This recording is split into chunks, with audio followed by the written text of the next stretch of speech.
Bonjour. Eh bien, là, cette fois-ci, j'ai décidé de poser l'intention de savoir si le locataire qui s'est présenté à moi serait le bon, si je peux accepter de faire ce bail. Et donc, c'était l'intention que j'ai posée. Donc, j'ai reçu deux rêves que je vais vous expliquer ici. Le rêve 1. Dans ce rêve, j'ai changé de boulot. Je faisais le même boulot, mais dans une autre entreprise. En même temps que moi, il y a aussi un nouveau responsable qui est arrivé. Je le connaissais depuis mon dernier boulot. C'était une personne d'origine étrangère, non mariée et sympathique. Je n'arrivais pas à faire ce qu'il m'avait donné à faire. J'ai changé plusieurs bureaux, il me connaissait, je savais que j'étais capable et pourtant je n'y arrivais pas. Je suis rentrée chez moi, un chez moi qui avait changé depuis peu. J'étais tellement fatiguée que l'on m'a laissé dormir pendant longtemps, très longtemps. À mon réveil, j'étais complètement déboussolée. J'avais dormi pendant trop longtemps. Il y a la famille auprès de moi, mais aussi des personnes étrangères. Une des personnes me touche les cheveux longs et me demande s'ils sont propres. Je me rends compte que je dois aller les laver, qu'ils ne doivent pas sentir très bon après tout ce long temps de sommeil et de changement. Ensuite, j'ai rendu visite à mon ancien boulot. J'ai trouvé la responsable en train de s'affoler car un employé était parti en vacances sans le lui dire. J'essaie de comprendre en lui disant qu'une journée de retard n'est probablement pas si grave, mais elle me rétorque qu'il est parti pendant 2 semaines. Elle essayait de remplir les papiers administratifs de façon à le couvrir. Elle m'a demandé de l'aider.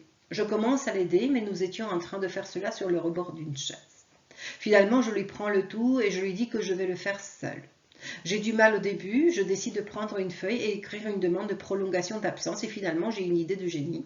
Je commence à écrire sur la fenêtre, je lui fais un document de départ en congé pour la totalité du temps et je lui demande de faire une signature bidon jusqu'au retour de l'employé.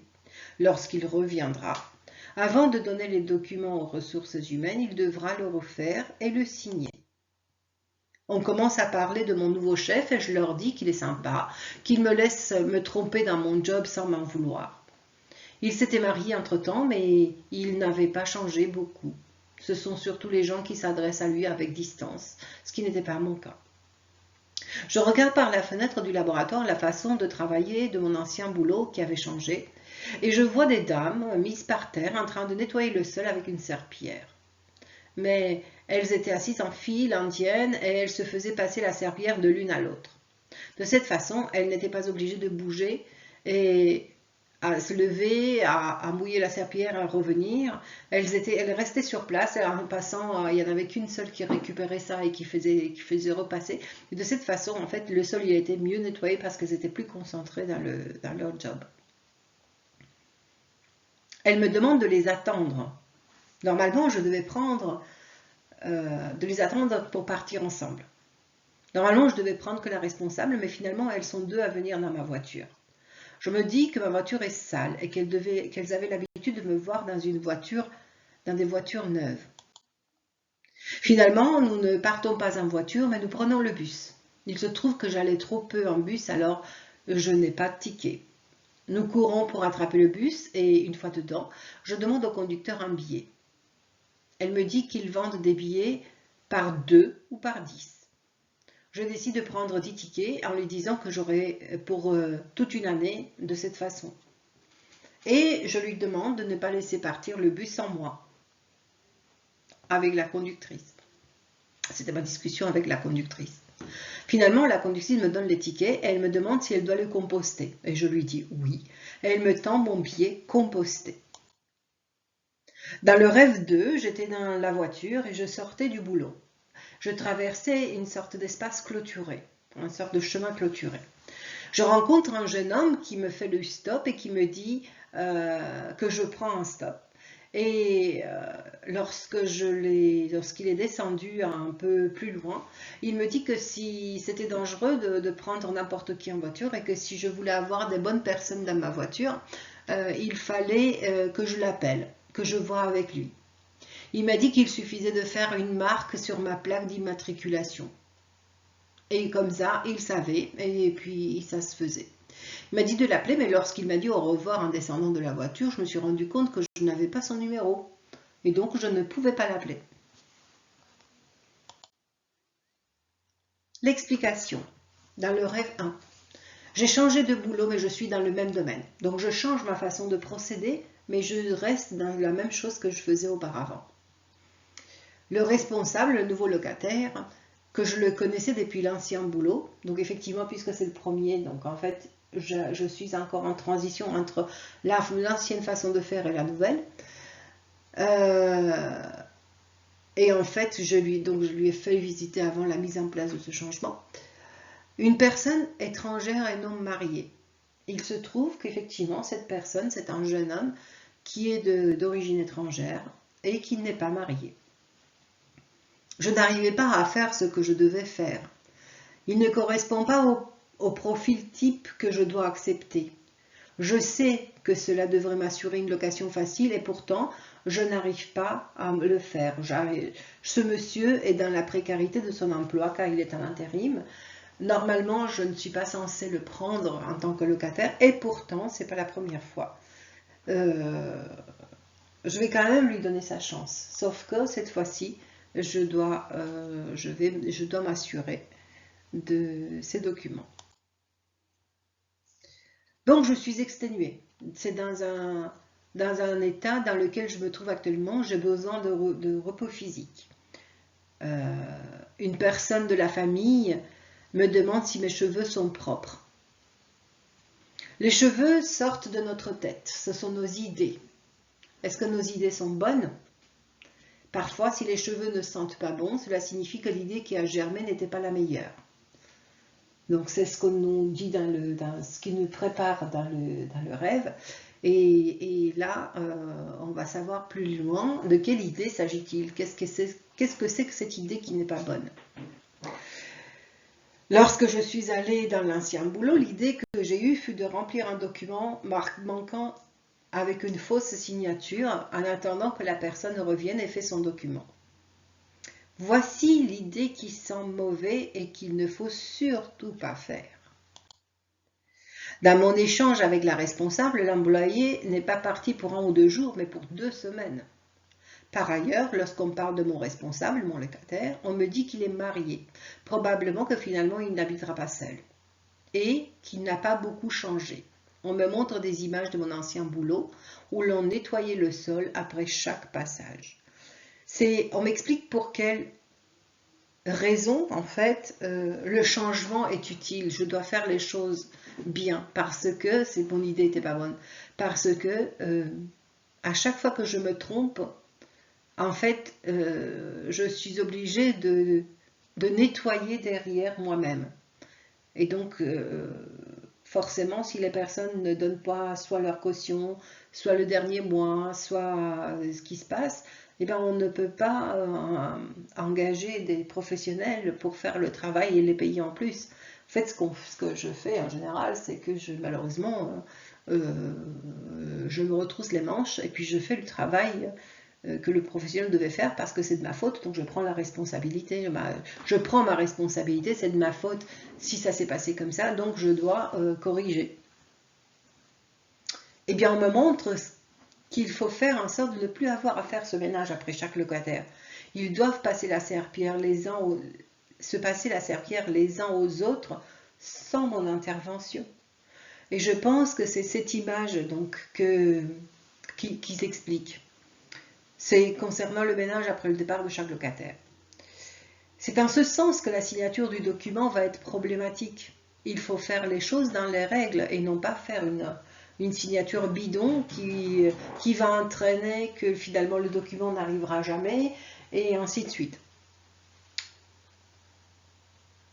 Pour étayer encore plus, on me dit que les filles vont venir dans ma voiture sale. Mais donc ma voiture sale, c'est ce qui nous accompagne, ça veut dire qu'il y a quelque chose qui doit être nettoyé. Donc, qu'il faut que ce soit propre, nickel, net. Donc c'est la même chose, c'est les documents, quand on fait une chose, il faut qu'elle soit correctement bien faite. C'est dans ce sens. Car finalement, nous nous retrouvons dans le bus. Oui, car il s'agit du monde extérieur, de sa réaction face aux gens. C'est ça qui exprime le bus. Et la façon dont on fait le travail avec un locataire, c'est son monde extérieur, ça n'appartient pas du tout à la famille. Et c'est notre réaction face à cette participation. Le bus représente également notre comportement vis-à-vis de l'extérieur. Nous devons rattraper le bus car nous sommes en retard. Le retard dans la compréhension que les choses doivent se faire bien dans les règles. Parce que s'il y a des règles, c'est pour une bonne raison. De plus, même en retard, il faut acheter son ticket. Le ticket est un droit de passage. Ce ticket de bus vient confirmer que ce changement qui a été fait au moment de cette décision vient de trouver sa validation. J'achète des tickets pour toute une année, même si je ne prends pas souvent le bus. Ça veut dire que les tickets,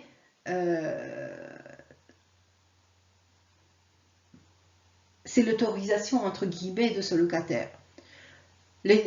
Non seulement l'autorisation de ce locataire, mais en plus il a été composté. Donc en fait, ça a été accepté. Les tickets se vendent par deux dans le bus car il y a deux personnes qui sont concernées par ce droit de passage, le locataire et le propriétaire, forcément. Dans le rêve 2, on me dit que dans ma voiture, je prends une personne qui me dit que si je veux avoir des personnes dans ma voiture, donc d'autres personnes qui viennent avec moi, il suffit d'aller le voir. C'est très facile à faire. Cela se fait en mettant une petite marque sur la plaque d'immatriculation. En fait, on m'encourage à continuer à demander l'avis de mes guides dans le choix, car la plaque d'immatriculation est la pièce d'identité de la personne, sa signature énergétique et les caractéristiques des personnes se voient très facilement en regardant les tâches présentes dans cette énergie. La partie la plus mignonne est de penser que je ne peux pas appeler cette personne car elle ne m'a pas donné son numéro de téléphone. Et oui, pour parler au guide, nous n'avons pas besoin de moyens de télécommunication. Pour finir, je dois vous dire que l'anagramme du locataire est le mot banco. Parfois, en fait, même à l'extérieur, les symboles se vérifient. C'est juste, il faut savoir le faire et l'observer. Alors, dans les 1 et les 2 rêves, pour vous exprimer un petit peu l'ensemble, dans la réalité, j'ai fait visiter cet appartement le 20 mai. Nous avons convenu avec le locataire qu'il fallait m'envoyer tous les documents dans la semaine après. Et le week-end du 27 au 28, nous rencontrerons pour signer le contrat.